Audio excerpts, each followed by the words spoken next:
What up, y'all? It's your boy Jay, and I'm back once again with a brand new episode of Comic Chasers, my weekly comic review show where I do like a countdown style of all the books I picked up on my pull list this week. I like doing these towards the end of the week because, it's getting close, with it being released on a Monday or a Tuesday, depending on when you're seeing this. I don't know, how upload speed is going to work for this one.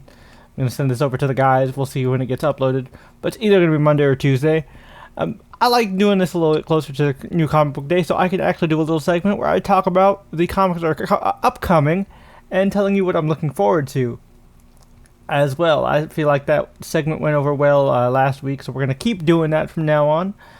But yeah, we've got 7 comics to cover here. Like I said, this is going to be a full-on series of reviews, done like a countdown style, talking about the book at the top of the pile, which is like not necessarily the book I enjoyed the least, because every book that's still on my pull list I'm enjoying. It's just, not nearly as like hooked and locked in as the other ones. And the book that we cover at the end of the episode is of course going to be my book of the week, the book that really kind of blew me away in terms of the comics in my pile this week. So like I said, we've got 7 books as per usual. Full spoiler warning for all the books I'm about to cover. And if I missed something that came out last week that you think I should check out that isn't on my pull list, that should be on my radar, definitely let me know in the comments down below. And don't forget to do all the usual YouTube things, like the video, hit that subscribe button and notification bell so you don't get to miss brand new episodes of Comic Chaser and brand new episodes of our podcast, which is of course the namesake of this channel, the Channel Chasers Podcast, where we cover various movies and TV shows. And because it is blockbuster season, we will be definitely busy for the next few weeks covering Superman, Fantastic Four, and Jurassic World Rebirth. Not in that order, but we will be covering some, so stay tuned if you want to hear our thoughts on all those big blockbuster movies. That being said, let's go ahead and get started, shall we? So first up, we've got All-New Venom, issue number 8, written by Al Ewing, art by Carlos Gomez. And look, I've said it before, and I will keep saying it. Y'all are hating on this book way too much. This book is a lot of fun. This continues from where we left off. Flash, Anti-Venom versus MJ Venom. And so they're obviously staging their fight. They fake it so that Flash gets injured, quote unquote, and so he thinks, okay, the team's gonna be forced to medevac me, but we know Ripcord, one of the agents for Scar, does not give a about Thompson, so she's just like, screw it, burn them both. And they're like, well, that is not how we expected things to go, so MJ has to pivot on the, on the sly, and is like, alright, fine, you want to do this? Catch me if you can. And so she, drives attention away from Venom.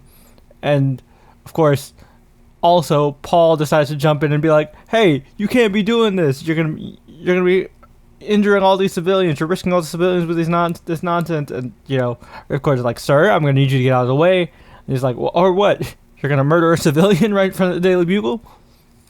Go ahead. Try it. Look, I don't like Paul. Nobody likes Paul, and honestly, I read this book to watch Paul suffer, but I gotta admit, it takes some guts to do what Paul did.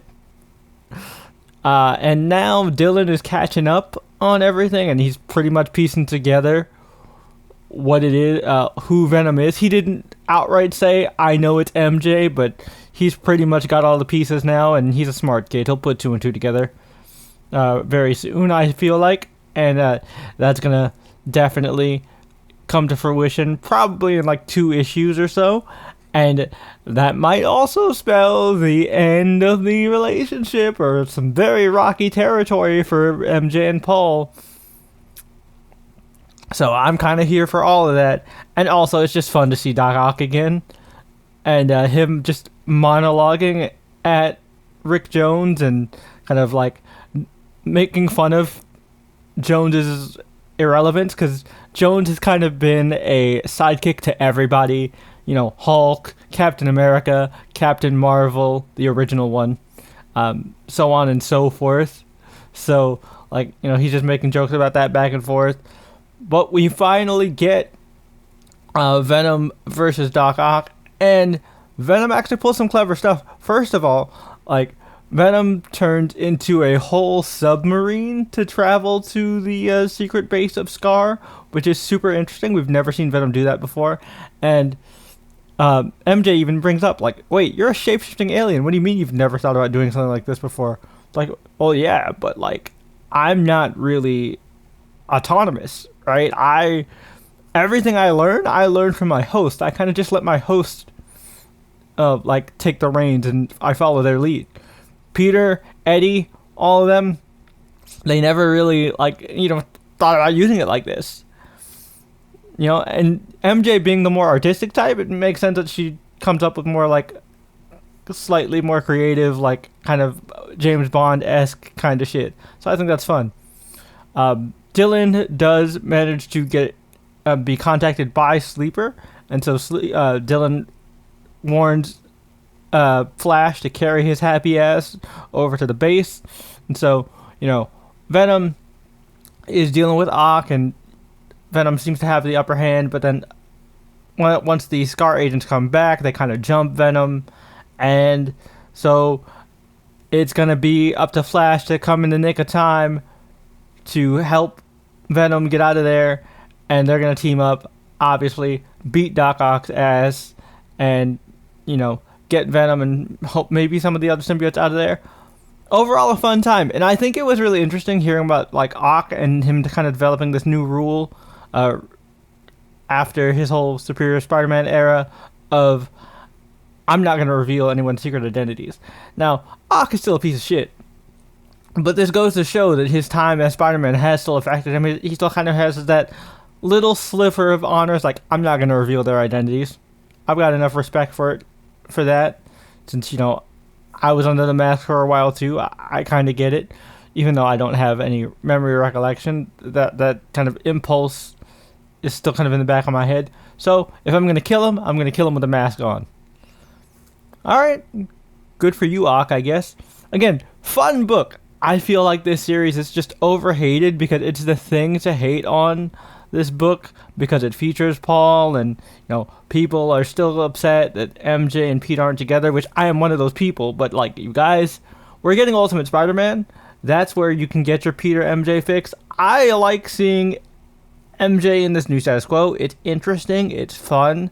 I like the dynamic between her and Venom. And, like, Al Ewing is killing it, man. Like, I enjoy this. I really do feel like people are being too harsh. But maybe that's just me.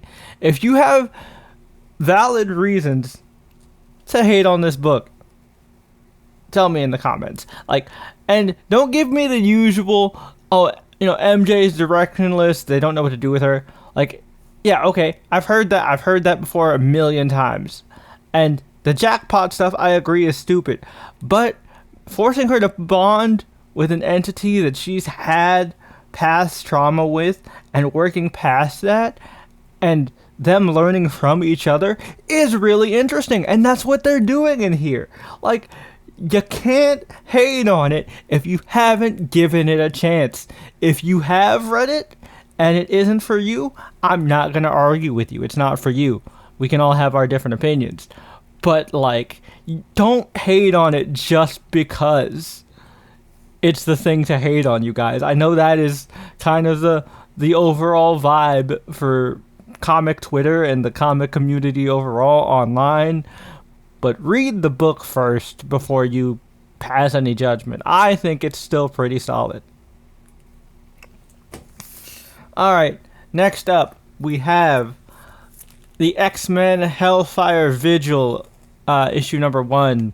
This has a whole list of names, because this is all of the From the Ashes creative teams for all the different X titles. I got the Emma Frost variant cover because, duh, I'm an Emma Frost fan. We talked about this a couple weeks ago. I had to get this one. I really like it, by the way. I will say, This is a pretty thick book. You get a lot of book for the price. It is $8, so I understand not everybody's going to pick this up. The only X-Men book I'm reading is the actual mainline X-Men series. So this is actually helping me kind of stay informed with the other X books. I am keeping up with them by watching other creators' videos, like reviewing and covering the different issues, because I do still like to know what's going on in the general X-verse. And this still helps me out, because, sometimes I'm not keeping up with everybody's videos. So it was cool. Like, I am familiar with the Uncanny X-Men team, and that was fun. Like, seeing them and, like, seeing Deathstream and Psylocke kind of bond. Especially because Deathstream and Psylocke kind of had, like, a little bit of a mentor-mentee sort of connection in the issue where he popped up in her solo series. So that was cool. I thought the overall kind of framing device of the visual worked really well to kind of bounce from character perspectives. And like the different people's thoughts on the Krakoa era and like how they're processing it and how they're processing grief was very interesting as well. I really think that whether or not you should get this depends on your feelings on the Krakoa era. A lot of people, kind of fell off of the Krakoa era and, maybe even just didn't like it overall as a concept. If you didn't like Krakoa, this isn't going to change your mind about it. However, if you're like me and you enjoyed the Krakoa era a lot, this reminds you of it, and it still fosters together that sense of unity, that sense of togetherness that Krakoa did bring to the X line, and that was a lot of fun, and we learned a lot of interesting things. I want to know what's going on with Jean and like this lost mutant civilization among the stars. Like, I want to know Storm is apparently going to have a baby with Blade. That's huge. I didn't see that coming at all. I wonder how T'Challa's going to feel about this. I mean, not that I don't think T'Challa's going to care. Storm can do whatever she wants. She's a grown woman, and they're not together anymore. But still, very curious. I want to know, like, a quarter vampire baby with mutant powers, and it looked like she also has like at least electricity, because of course she has electricity. I could make a joke here about almost every time that we get a new black character, they have some form of electricity powers. I don't know what it is, man. Why does it happen? I don't know. Miles has it. Miles is a Spider character. He somehow still got the Venom Blast, which is the form of electricity.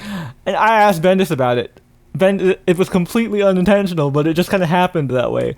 I just find it just a really funny coincidental pattern.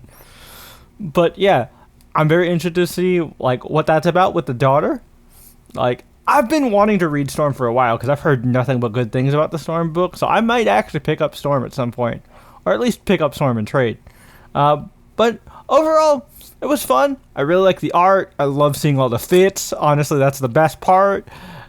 If you don't like fashion shows and you don't like looking at pretty costumes and pretty outfits, again, maybe it's not your thing.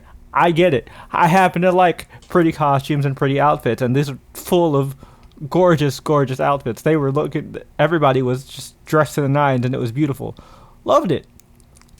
Was it the greatest thing? No, but I happen to like these like Hellfire Gala type issues, so I had fun with it. It might not be your thing, and it is a little pricey, so I understand people skipping it, but if you enjoy the Krakoa era and you want to like get a little bit of that feeling again, and you got the extra cash for it, I think it's totally worth it. Alright, moving on. We have the final issue in the Godzilla versus the Marvel Universe kind of like one-shots. It is Godzilla vs. Thor. This takes place in the 2010s. Each one has taken place in a different decade. Fantastic Four one was in the 60s, Hulk in the 70s, Spider-Man in the 80s, X-Men in the 90s, Avengers in the early aughts, and Thor in the 2010s. This is, of course, written by Jason Aaron. I don't know if it was by art was by Ribik. It is by Abertov. I apologize if I mispronounced your name. The art is by Abertov.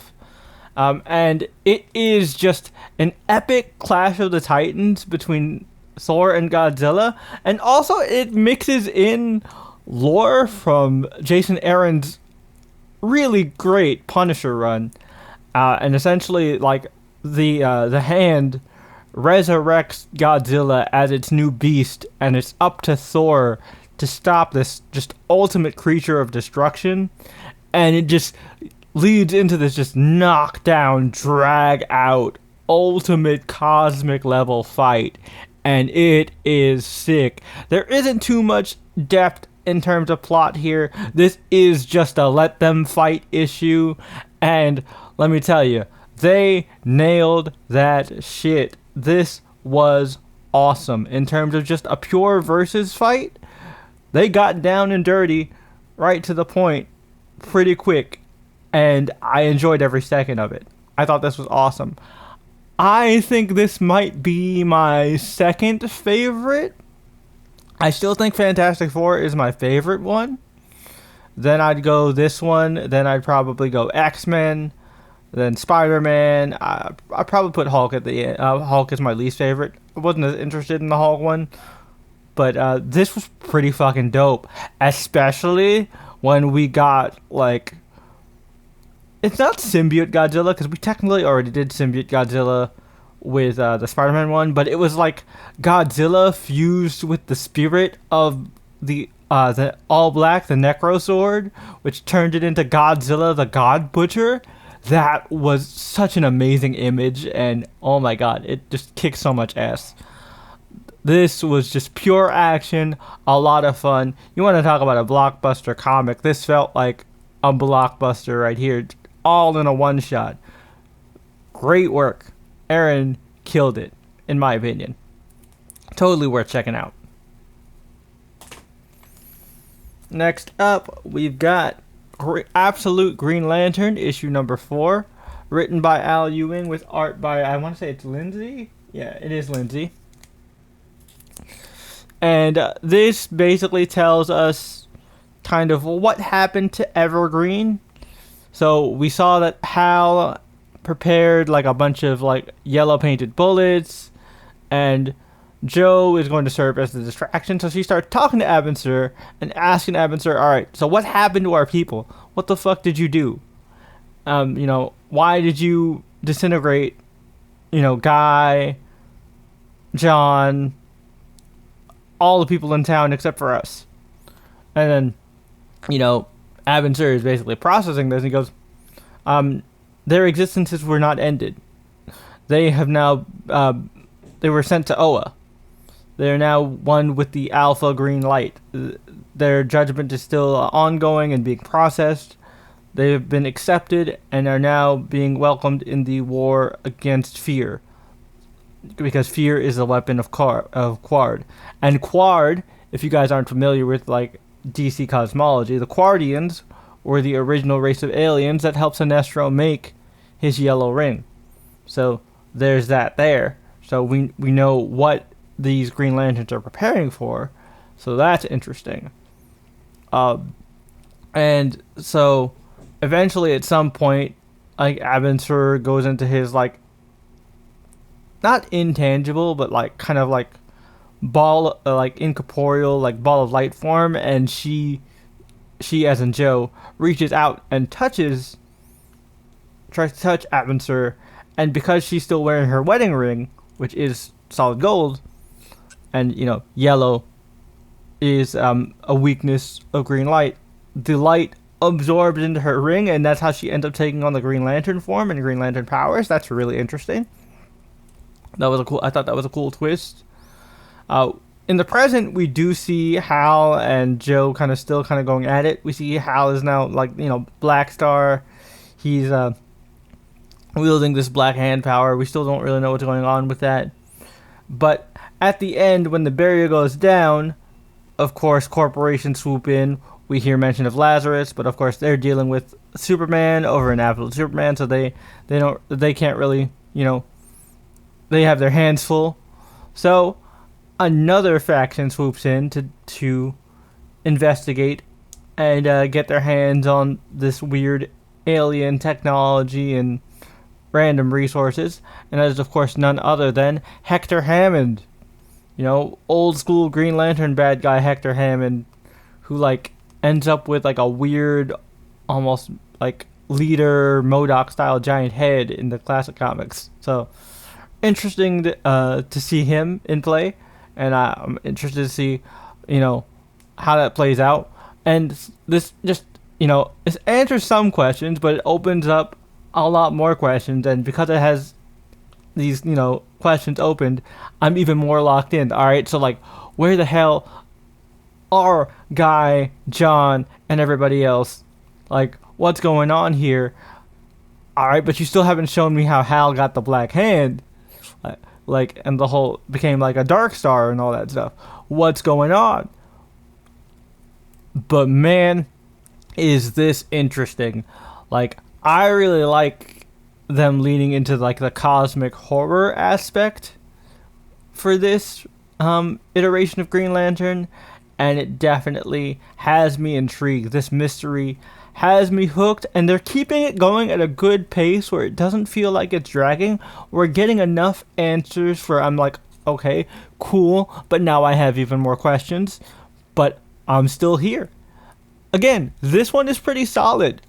Out of the new batch, I think Absolute Green Lantern is probably the one I'm the most invested in.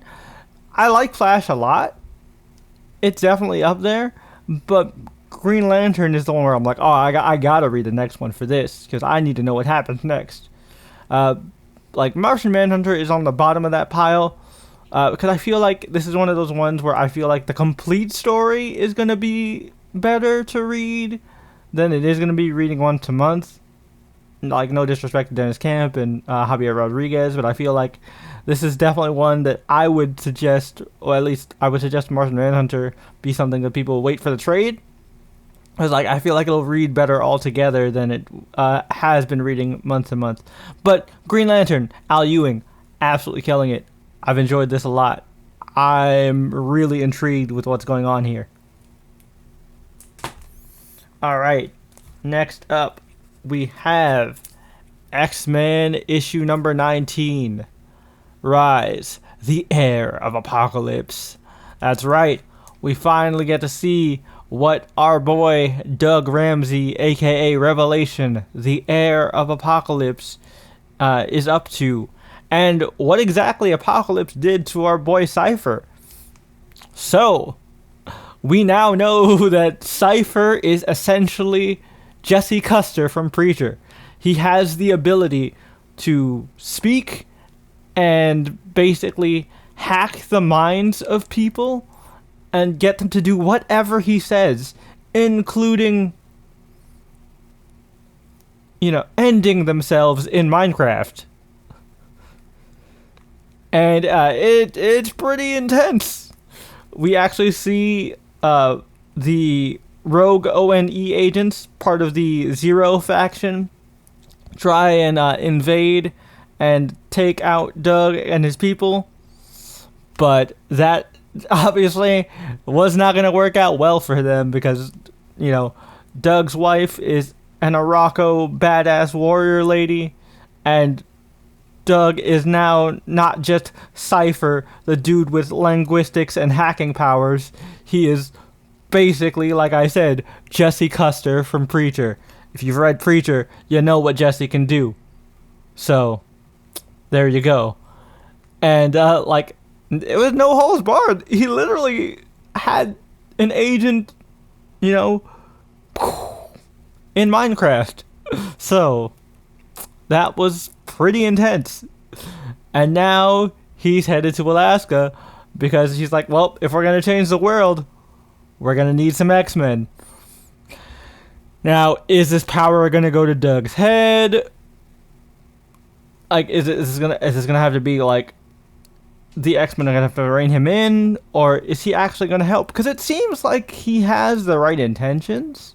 He doesn't believe in Apocalypse's traditional survival of the fittest, and I'm hoping that somebody like Scott, who's been through all that he's been through, can kind of help mold and shape Doug's philosophy. Him and Magneto as well, to where it's a good balance, where everyone can thrive, and fit is determined by merit as opposed to natural genetics. You know what I mean? But who knows? That's just me speculating. This was all mostly a setup issue, but for the new arc. But I'm definitely intrigued, especially seeing how freaking cracked Cypher's new powers are. I'm looking forward to seeing what happens next. I am glad X-Men mainline is bi-weekly. This was awesome. All right.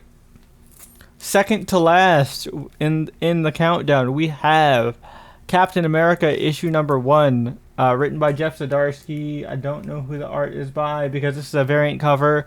I bought a special variant cover, art by John Romita Jr. If you can see, there's even a little signature right there. John Romita Jr., one of my personal favorite artists. I know he's not for everybody, but I thought this was a really great cover. So this issue takes place a little bit after, like a week, literally a week after Cap has been thawed out. And of course, Marvel's sliding timescale. This happens shortly post 9/11.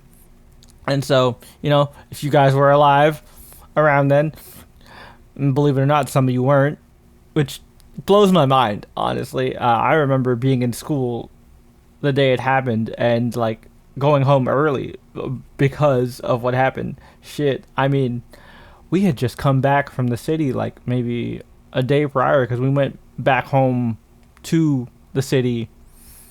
I think it was for my dad's birthday or something, because my dad's birthday was the 10th. We had went there on the 9th, and like we had gone into the city on the from where I live now back to NYC on the 9th. We left on the 10th, and 9/11 happened. Shit's crazy. But anyway, we actually get to kind of see Steve kind of process everything and kind of like trying to figure out his place in the world. It's really interesting. And of course, with the world being in the state that it is, if you remember how America was really kind of thrown into a fervor post 9/11, given the immense tragedy that occurred, it makes a lot of sense that like Steve feels like, all right, well, there is most of what I know is gone. This world is completely different from the world I knew. But the one thing I do know how to do is serve. So he decides to, get back into service. And he decides to join back up with the U.S. Armed Forces. And the first mission they put him on is him dealing with a new upstart by the name of Victor Von Doom. And they're doing it's kind of like that one story with Nick Fury's Secret Invasion where he has a small team of heroes invade Latveria. If you ever played Marvel Ultimate Alliance 1, it was loosely based off of that kind of thing. This feels like that a little bit. And meanwhile, in the background, we also have this young man who witnessed 9/11 and therefore was kind of inspired to serve his country, to kind of protect his people, kind of in the same way that Steve was. He's also a weak kid, has asthma. There are a lot of obvious parallels there, and he's even offered basically to be the next Captain America, which makes a lot of sense because at the time, right, Steve wasn't unfrozen yet. They didn't know Steve was still alive, and we know from prior history that for every big major conflict that America has embroiled itself into, they have tried to basically make a new Captain America for that era. Comic Drake has an excellent video going over a lot of the different iterations of Captain America throughout the different wartime periods, like Vietnam, the Korean War, stuff like that. All the way up to John Walker and his Captain America. But it's really interesting. I post 9/11 Captain America. I'm very curious to see what this take is. Chip has a really great voice for Cap, and a a lot of what he's dealing with is kind of like humbling himself or remaining humble in the face of like everybody who's kind of grown up with this mythology that's built up around him ever since World War II and getting in the ice. And, you know, even when talking with Reed and seeing how much Reed idolized Steve, and of course Reed mentioned his father idolized Steve as well. And I thought that was really cool. This is awesome. I can't wait to see kind of Steve's perspective. And of course, you know, America is not necessarily in the best state right now. So, like, I'm very curious to see, you know, where this series goes tone-wise. And again, setting this arc in the post 9/11 era is very interesting because, I mean, this is basically like the era I grew up in, and like, you know, I'm a 90s kid. The early 2000s were a lot of my formative years. So like, this is all stuff that, you know, I'll definitely be able to kind of like have reference to in terms of like real world experience. So it's going to be interesting. I thought this was a great start to Zdarsky's Captain America run, and I can't wait to see more. But what is my pick of the week for this week? Well, it is none other than Ultimate Wolverine, issue number 7. This is written by Chris Condon with art by Alessandra Cappuccio. And I apologize if I mispronounced your name. But this was awesome. Logan is back in action, and like he's kind of just adjusting to being back. It's kind of the aftermath of his brainwashing being kind of cleansed from him, and, you know, him just kind of processing everything, all the blood on his hands, the things that he had to do, and, you know, Kitty and some of the others reassuring him is like, that wasn't you, you know, that was the enemy, they made you do that. Yeah, you know, that killer is in you, but that doesn't mean you wanted to kill our people. You didn't do that, Logan. It wasn't you. And you can do this. You signed up for this so you could help people, so you could free your own kind, and that's what we're doing. So, you know, we got to keep the mission in mind, and I love that. It's really interesting. You know, in the mainline Marvel universe, Mikhail Rasputin, the eldest Rasputin sibling, is the bad guy who mind controlled Colossus and, you know, was the reason he was a dickhead for so long in the Krakoa era. In this one, Mikhail is a turncoat, and he is actually responsible for like kind of leading and heading the opposition. You know, this kind of union of mutants and humans working together to kind of free the people of the Eurasian Republic from their oppression. And it's really interesting. I like the clash between Sabretooth and Wolverine, and being like, Creed, you son of a bitch, you were supposed to kill me. You know what could have happened. You know what would have happened with me under their control if they had me. This blood, it's on my hands, but yours ain't clean either. But I like Creed standing on business and being like, oh, well, excuse the fuck out of me for saving your little ass, runt. You know, you could say thank you. It's very Creed, but it's a new twist on it, and I like it. I'm not gonna lie.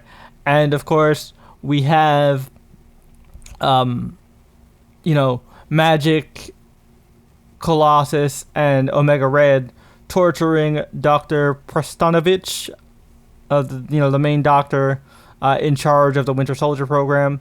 And she basically mentions that she has found a way to basically annihilate mutant kind using Cerebro. Basically, what it seems like. This could be a twist on the Ultimate Legacy virus. Who knows? That's just my kind of speculation. But that's pretty huge, all things considered. But it's good to see Logan back, and I cannot wait to see him get his get back on, you know, Colossus and the rest of the Eurasian Republic. This is going to be pretty fucking sweet. Although this cover is a bit of a lie. You know, Logan and Illyana did not clash here, but we did get to see Illyana's power in full bloom which, if you guys don't know how powerful magic is fucking terrifying. And this is like evil, no holes barred magic, so damn. Overall, great book. I think well deserving of my pick of the week, but let me know what you guys thought about these books in the comments down below, and what was your favorite book that you picked up this week off of your pull list. Now, let's go ahead and look at what's coming up next week, and I will tell you guys what I am looking forward to on my pull list and what you can expect on next week's episode of Comic Chasers.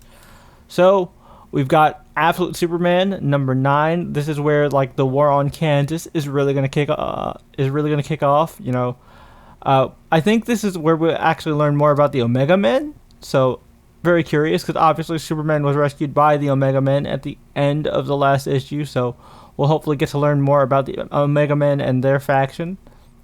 So that's curious. I'm always down for more world building in the Absolute Universe. Fantastic Four issue number 1.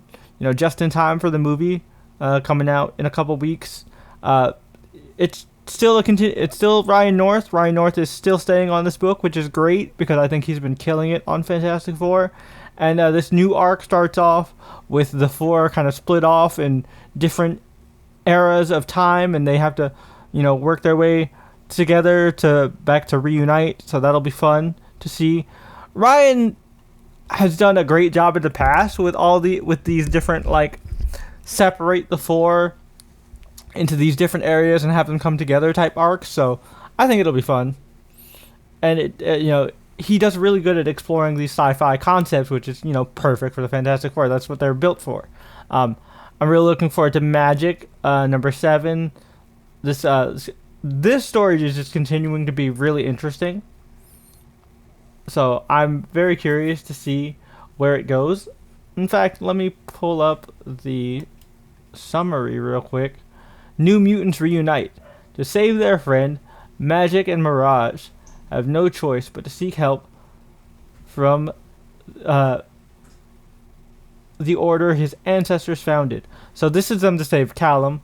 But will Ileana's new power, which is her new mastery over Darkchild, make her the perfect recruit or a natural Hellraiser? And how will her former leader Mirage respond when Magic starts to take charge? Very curious. I honestly would love to see Magic part of like this kind of like demon hunting order organization. And now that she does have kind of the reins on Darkchild, like, what does that mean for her? That is going to be interesting. Marvel swimsuit special. I'm looking forward to this. This is just fun. I'm expecting some good art, some good cheesecake. Nothing too serious. It looks like it's just going to be a fun time. And also, this will help me speculate on what the summer outfits are going to be from Marvel Rivals, because they say they're probably going to take direct inspiration from it. Choosing the variant cover is going to be the hard part for this one. Radiant Black is coming out. You know, solid continuation from that. Given the crazy cliffhanger that we had last issue, I can't wait to see what happens next. And we got Ultimate Spider-Man Incursions number 2. Miles gets to team up with the Ultimates, and they also interact with Ultimate Black Panther, which I still need to read that trade that I picked up of Ultimate Black Panther. I hear it's really good, and I gotta read it, check it out. Wolverine and Kitty Pryde issue number 4. It's the penultimate issue of Wolverine and Kitty Pryde, I believe. And let me just read the plot summary just to check it out. Okay. So Domina lives, Kitty dies. The startling secret of the Mini Sentinels and their leader is revealed. Who is Domina? And why does her life mean Shadowcat's death? And will her father, Carmine Pryde, stand by as even her mentor Wolverine's powerless to stop Domina's technological assault? Chris Claremont's all-new adventure in the aftermath of the fan-favorite Kitty Pryde and Wolverine series at last reveals the turning point in Kitty's story. I'm definitely looking forward to this, because we had one hell of a cliffhanger of Domina possessing Kitty, so I want to see how they get out of this. Definitely curious. And that pretty much is it for my pull list for this upcoming week, or this upcoming Wednesday. Let me know what you guys are picking up next week. Is there anything you're looking forward to that I did not mention?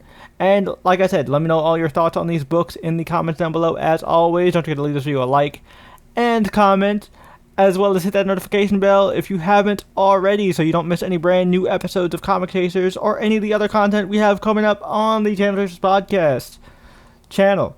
So, until next time, this is Jay, and I'll catch you guys next week for more comic reviews. Until then, peace.